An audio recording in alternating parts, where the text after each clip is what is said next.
Hi, shalom, and welcome back to Who Knew It Was Jewish? We are on episode 111, and today's topic is pure gum. Jay Klein was born to Jewish parents in Florida.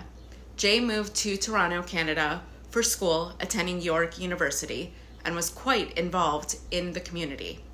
The idea for pure gum actually grew out of a marketing business that started out of a class at York. In an effort to understand his customers' business and branding challenges, he and his team undertook an internal exercise to develop a fictitious product and go through the same process as their customers. The team went through about 10 iterations before landing on the gum formula used in Pure's launch. 2 years later, they redeveloped the formula. All in all, they've enhanced the formula about 4 times.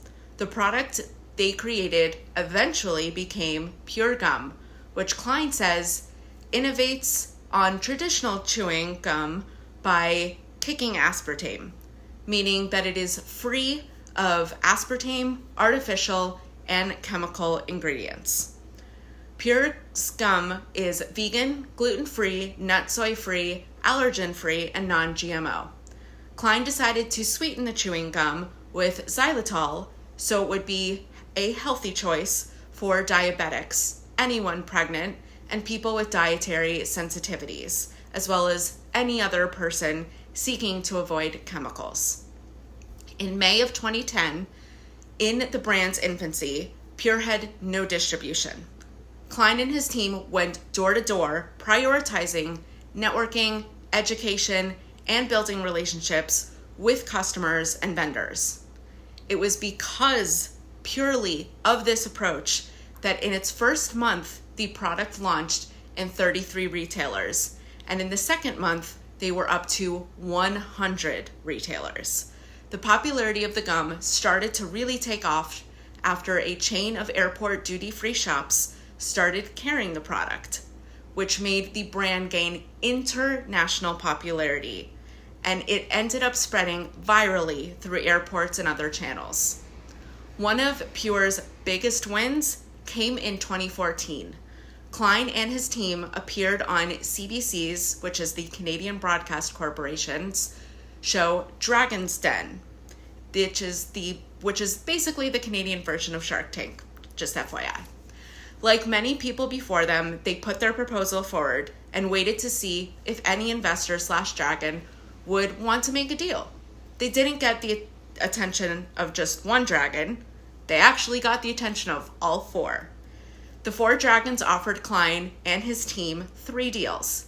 After careful consideration, Klein accepted the joint agreement of 2 investors and thus became the first ever $1 million deal in the history of the Dragon's Den show.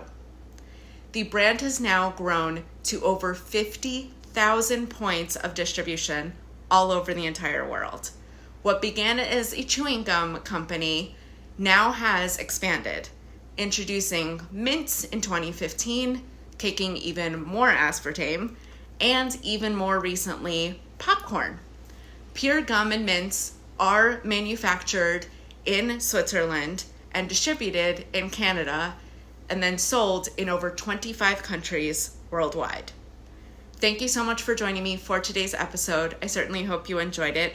Make sure to tune in next week for a new episode. And don't forget, we have merch. So if you would please take a few moments to check out the Who Knew It Was Jewish merch shop. It is available on all of my social medias or on my Linktree. And if you would just take a few moments, check out the shop, see if there's anything you'd like to purchase. We have all kinds of different apparel as well as some fun accessories. So I would love for you to definitely check it out, maybe purchase something. It does help support the series and me, of course, as the creator of the series. Thank you again so much for all of your support of the series, of the merch, and I will see you all next time. Bye.